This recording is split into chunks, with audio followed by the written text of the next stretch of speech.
Føles det nogle gange, som om forældrene dine har umulige regler? En rød sint humørindikator popper op over hovedet dit. Du vil ud, men de siger nej. Behovslinjen din for moro er næsten tom. Men vent. Hvad om dette ikke er en kamp, men en social færdighedsudfordring? Forældrene dine er også simmer. De har egne behov som tryghed og ansvar. Når du krangler, synker relationslinjen for alle. Målet er ikke at vinde, men at finde en løsning, som fylder alles behov. Klar for en juksekode for bedre samtaler. Her er 3 enkle trin. Trin 1. Vælg rigtig tidspunkt. Ikke snak med dem, når deres behovslinjer for energi er lave. Vent til alle er rolige og har grønne indikatorer.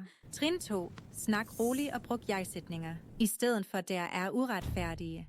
Prøv, jeg føler mig trist, når jeg ikke får lov. Trin 3. Foreslå en løsning. Tilby et kompromis.